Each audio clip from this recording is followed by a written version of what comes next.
Yeah, okay, he's on, huh? Hi, I'm Steve Iversdahl, Chapter President of the Kansas City Chapter. Today I'm really honored to be part of a leader recall committee and interview a distinguished member of ours with a very distinguished career. And we're going to review some of the to the society and to the industry. And that would be Dr. Preston McNall. Hi, Press. It's sure good to have you here today. Yeah, well, thank you for inviting me. Drive up from Kansas City to K-State. It was a nice drive, wasn't it? Sure was. In January for Kansas, we had pretty good weather. Yeah. Well, Press, I think what we'll do is kind of go back to your roots, where you grew up, and where you went to school, and a little bit about your education, and then on to what you did in the industry, your jobs you had, and of course move into ASHRAE and all the things that you've done for ASHRAE.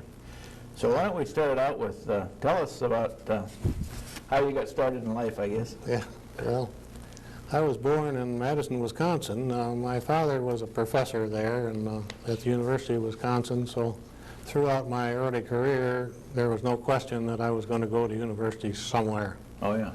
That was a given in our family, and no discussion. That's the way it was. No discussion. Just that's the way it was. And so, as a kid, I was drawn to mechanical things. We fixed bicycles. I and a guy next door, and we bought little old Maytag engines and whatnot, and tried to put them on carts that we'd made and so on.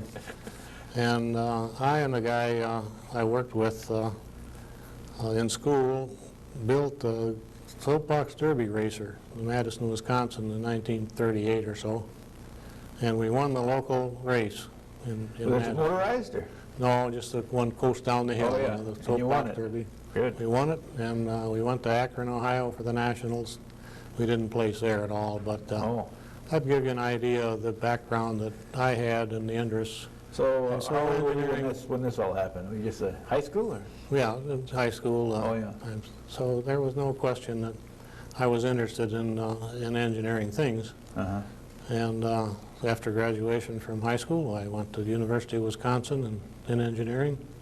Finished 7 semesters out of 8, and got drafted in the war, and was in the Seabees, which was a construction battalion, and so that was a good thing to be in if you were interested in engineering.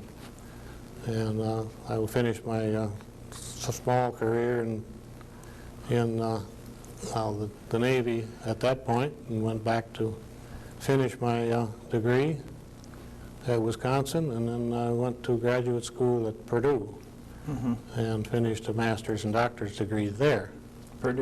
At Purdue in mechanical engineering, and then I started my career at Honeywell. Oh, you started at Honeywell 1950 sometime. Yeah, 51 actually, yeah. Yeah. What type of work did you do there then? Well, I was in the applied research department of Honeywell, which was a small research operation, about 30 people, that had to do with the controls and the devices that led to the marketing in residential and commercial air conditioning and heating, not the aerospace business and places like that that were handled by different groups. I see. And so then you worked there for quite a few years? And yes, I was there altogether for 14 years. I had several positions during that time. I ended up being the chief engineer of applied research for the residential division of Honeywell. At that time, we had 15 people, I guess, in the department. And we're doing research on thermostats and valves and air cleaners and things of that sort. That was kind of the beginning of the electronic air cleaner. Is that yes, correct? I was heavily involved in the air cleaner development, which Honeywell got into during that time and had not been in before. So that was kind of your first exposure then to clean air, as you're an expert on today. That's right, yeah. I guess I'm supposed to know something about air quality. Sure. And that's where we got started. Yeah. And, well, it seems to me you had about 4 or 5 careers in your career. Altogether, the one at Honeywell, I say, is my first career was in engineering research. And I ended up being a chief engineer of applied research there at Honeywell. And moving on from there, I went to Kansas State University and was associate director of the environmental laboratory and ended up at department head of mechanical engineering at Kansas State. Oh. And then I went to Johnson Controls as director of engineering there, and that gave me my 3rd career. And then from there I went to the Bureau of Standards, where I was chief of the Building Environment Division, again a research operation for the Bureau of Standards that again bore heavily on ASHRAE interests all the way through my career. And then you ended up in your own consulting business. Yes, after I retired from the government, I then was a consultant, and I still am doing some consulting. Sure. After 10 years, so yeah. That's a fortunate thing to be able to do, I think. Yeah, you are a fortunate man. I assume you enjoyed all of them. Oh, yes. Now, your stint at Johnson Control was kind of the beginning of building automation back then. You must have been involved in that.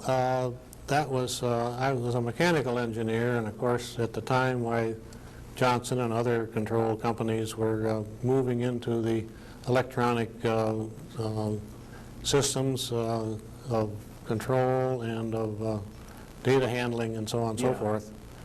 And that was not my bag, so I then left for the Bureau of Standards after. I see. So what were some of the hot items at the Bureau of Standards during that term that you were there? What was the big issues? The Bureau of Standards, of course, when I was there, was 2 big issues. One was energy and energy efficiency of appliances, air conditioners, furnaces, building walls and windows and things of that sort, and also air quality, which was just coming on as a problem in the industry for many, many reasons. In the energy conservation area, people buttoned up their buildings so they didn't breathe as well as they used to. And when energy was cheaper, and that exacerbated the problem of indoor air quality. So. Yeah, right. Well, here at Kansas State, you worked in the environmental lab. Yes. So was that all energy related back when you were involved in that? Or? Primarily energy related, and also comfort. In other words, at Honeywell, I started out in comfort, what makes people comfortable, and from an engineering point of view, temperature, humidity, radiation, air quality, or air velocity, and so on. And when I came here, we were doing the same thing. And the other associate director of the laboratory was Dr. Fred Rollis, who was an experimental psychologist, and he handled that aspect, and I was supposed to handle the engineering aspect, temperature, humidity, and those kinds of measurements, and determine what it is made people comfortable, and also, insofar as possible, trying to see whether or not they could perform. If we have air conditioning in an office, we certainly want people to work when in the air conditioned space. And what temperature, humidity, and radiation, and so on, is involved in getting a maximum out of their productivity. I've liked to say that what the environmental engineer should do is to prepare an environment which takes the strain off of people.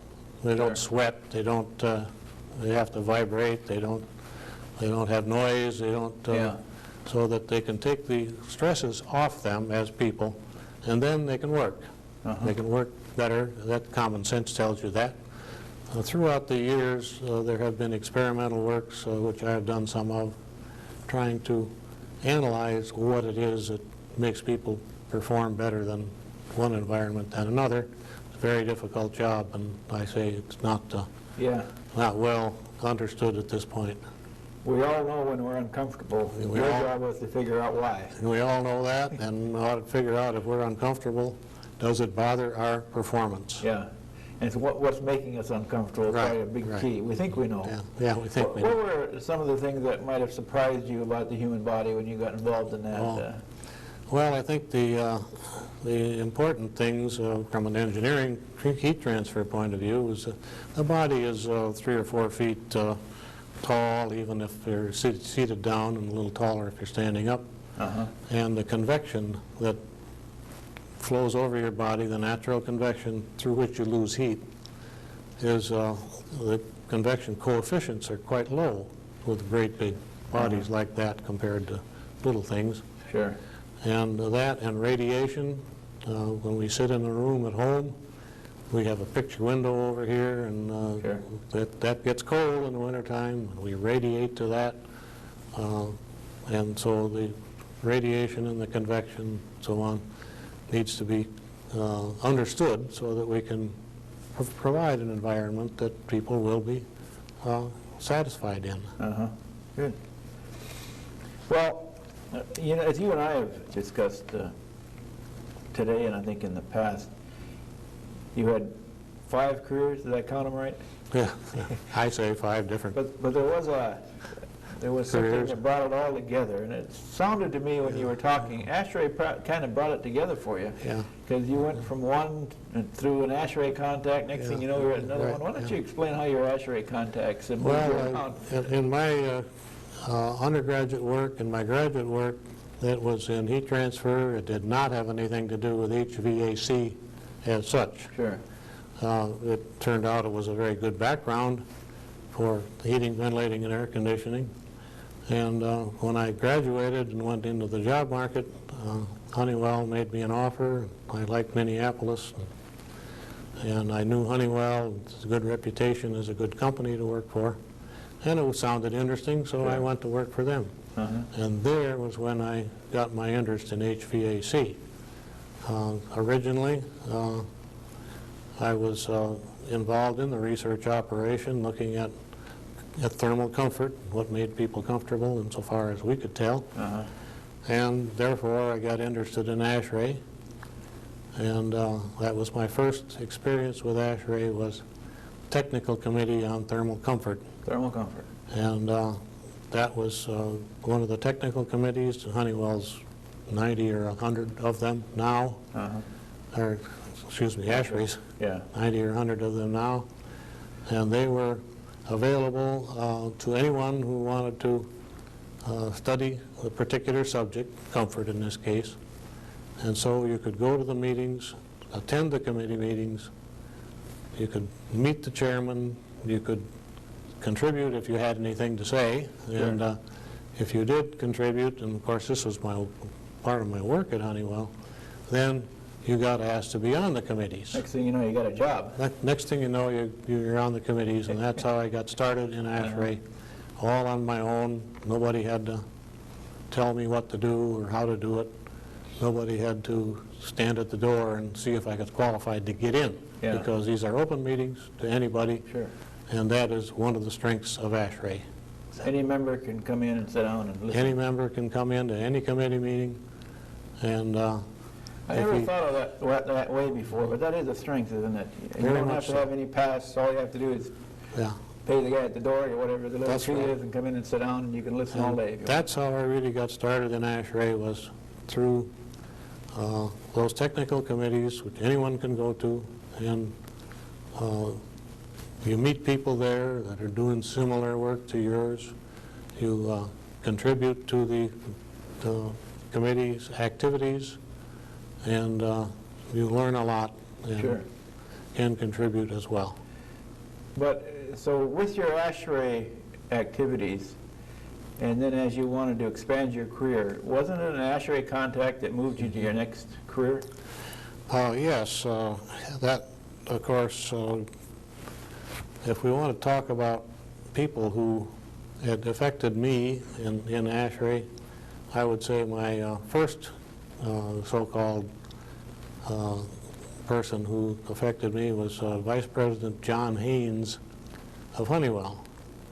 He was the Vice President of the Commercial Controls Division at the time and was very active in ASHRAE. And he encouraged you to belong? Became president in the late 50s. And, president of ASHRAE? President of ASHRAE, yes, in the late 50s. And he somehow or other took a liking to me, I guess, and so he mentored me. Yeah. He mentored me, if you will, into ASHRAE, although I was in research and he was in sales. We weren't reporting to each other in any way or fashion. And so he got me interested in going to ASHRAE, and ASHRAE's, Honeywell was able to support me. In other words, they said, yes, if you're going to go to these technical committees, we'll pay your way and see if it will help your work in the future. Sure. So he was the one man, I think, that got me started in ASHRAE, really. And then as time went on, why, he would sort of mentor me towards committee assignments, of which I've had several. Yeah. And he started me in the ASHRAE committee assignments, and I took it from there. So, yeah. If we want to go further than that. Well, I just kind of liked the progression. It seems to me that your next career step was at Kansas State. Kansas State, right. And that was an ASHRAE contact, if I remember. Yes, that was an ASHRAE contact. It was Dr. Ralph Nevins, who was at the time head of mechanical engineering at Kansas State, which is where we are now, and making this interview. And he was from Minneapolis originally, and his wife was from Minneapolis originally, and so he applied for summer work from a campus. And we hired him in research at Honeywell there for 3 years in a row at the summertime. And there I got to know him very well. And he would have been president of ASHRAE if he hadn't died an untimely death of cancer when he was 48. Yeah. And he was a very, very fine individual. And he's the one that asked me to come to Kansas State, and I did. And so that's my second career, so to speak, was doing a little teaching and research work at a university. And then I think you met an individual through ASHRAE at Johnson Controls. Yes, in the committee work that I was doing, one of the individuals who really had my respect was Bill Chapman, who was Vice President of Operations, Factory Operations at Johnson Controls. And he and I were on several committees together, and he asked me to come to work for Johnson. And that I did that and became Director of Engineering there at Johnson Controls for 6 years. Sure.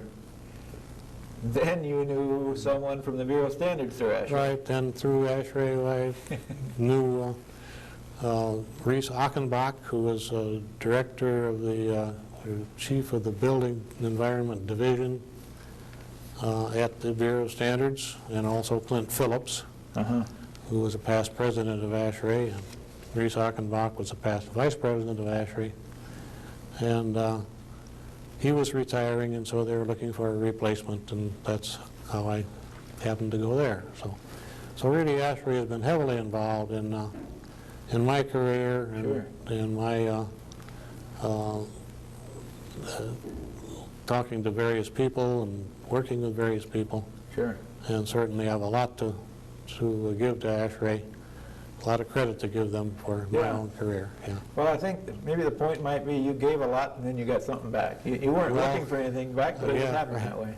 Right. I was belonging to ASHRAE on the basis that it could help my career, it could help the job I was doing at the moment, and help it next year.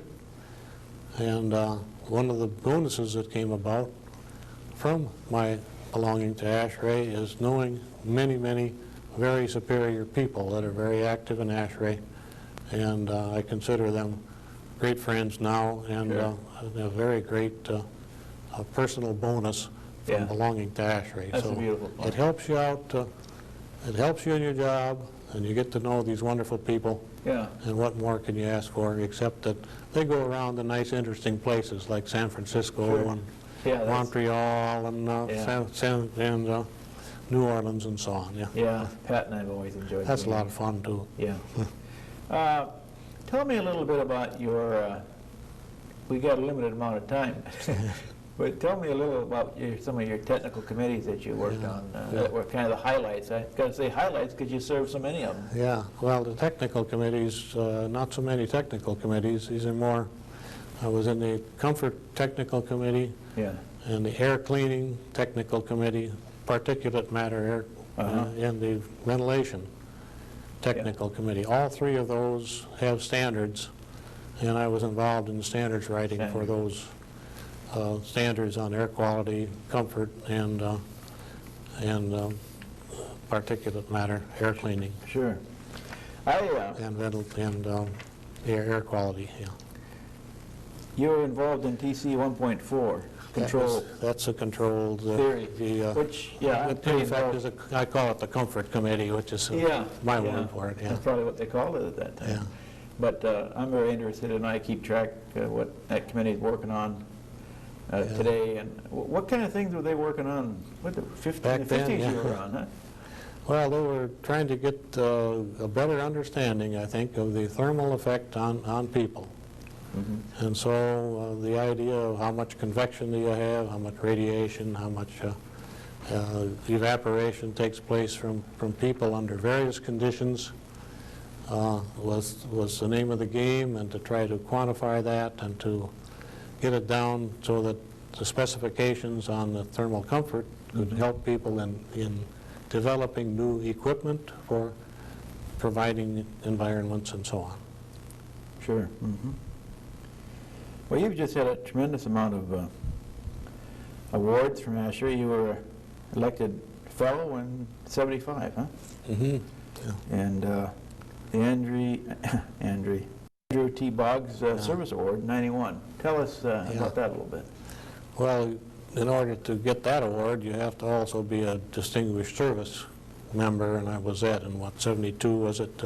'75, I think. Or yeah, I don't have that down. DSA. In the '72 or something like that. And then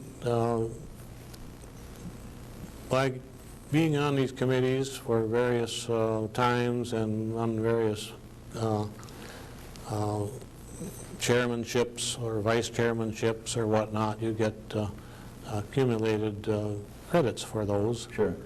And the Andy Boggs Award, he was a ASHRAE vice president, paid employee of ASHRAE for years, and the award is named after him. That award is given one per year to a person who has exemplified a lot of experience through these committee assignments and so on. And so that was what that award was in 1972. I see. That was a great benchmark for you. Oh, excuse me, that was 91, I think. Yeah, 91. Yeah. Sorry. And of course, in June of '94, you received probably the highlight of your career, the Louise and Bill Holladay. Yes, Bill Holladay is, of course, a very great ASHRAE personality that has been associated with the society for years and years, and he and his wife developed this award for an outstanding fellow. So first of all, you have to be a fellow, and then you have to, again, have done something exemplary in the committee's opinion that gives you this award, either original research or original design of systems or buildings or whatever. See? Yeah, that was. So that was a very, very great award to me, a very great honor to me, I feel. Yeah. And that was indeed an honor, and looking at your bio here, it certainly was well earned. How many papers did you write? Over 80, I think. I counted them. They aren't all for ASHRAE, but most of them were, yes. 83 I have down here, as of June of '94. Have they added any more? Had one more. 84 papers. Yeah. And then in '71, you received the award for the best journal paper. Yeah. Remember what that was about? Oh, yes, that was a long time ago now, in 1971. I hadn't even started. I wasn't even an ASHRAE member yet.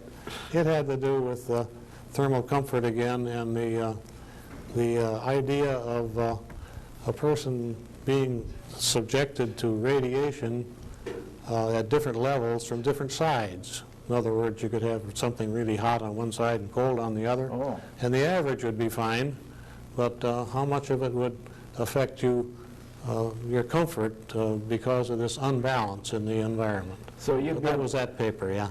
Okay, so that would make the individual uncomfortable. Yeah, if up after a point. He can stand a little bit of it, okay, but it gets too bad, by then he objects, yeah. You know, I can relate to that. I tried to sleep one time like the cowboys next to a fire. Yeah. And it was about, it was in the mid-30s, I suppose. Yeah. It didn't work very well because all my heat was coming on one side. Keep turning over like on a spit, so that's not too practical when it talks about people. And then the next year, '72, he received the award for the best R&T paper. Was that same subject, or? A similar subject. It had to do, in that case, with trying to get a formula or a principle, if you will, to specify comfort. In other words, what temperatures of the walls, what velocities, what humidities, and put that all together and have a formula, if you will, that specifies comfort or lack thereof. How many hours did you put into that paper? It's hard to say when you, because these papers were practically all of them were done as part of my work assignments. Sure. See, it was I was expected to. Yeah, that was your job. Write papers and to innovate once in a while in terms of the technology. Sure. So I suppose a single paper would take maybe 2-3 months of concentrated work if you put it all together. Of course, you don't. You have a couple hours here and a week there, and it may take several years to get as much data as needed to form the paper itself. Sure. Now, you are also involved with CLIMA 2000 Congress and ASHRAE IAQ conferences. Tell us a little bit about those experiences. CLIMA 2000 was developed by Dr. Fanger in Denmark, I believe, to try to say, well, what are the new things? It was quite a while ago, you know, maybe 1980 or so. And he was talking about the year 2000 and what's the climate going to be like then. That's where the name came from. Well, now it's here it is already. Here we are. So he developed many, many conferences around the world. And one that I was involved in was in Copenhagen, Denmark, where I gave one of the main papers at that conference. And I've been keeping up with what's going on in that area all along. The other one was what? Was CLIMA and ASHRAE IAQ? Yes.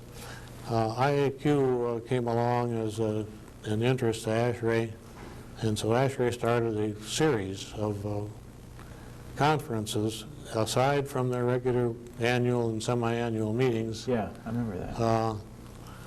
A specialized conference in air quality alone, and that started in the early '80s, and I was the second chairman of those committees. The second year was my year, you might say, where I organized it and was chairman of it and so on. Those meetings we attracted several hundred people in ASHRAE and without ASHRAE, outside ASHRAE, in terms of other technologies involved, psychology, physiology,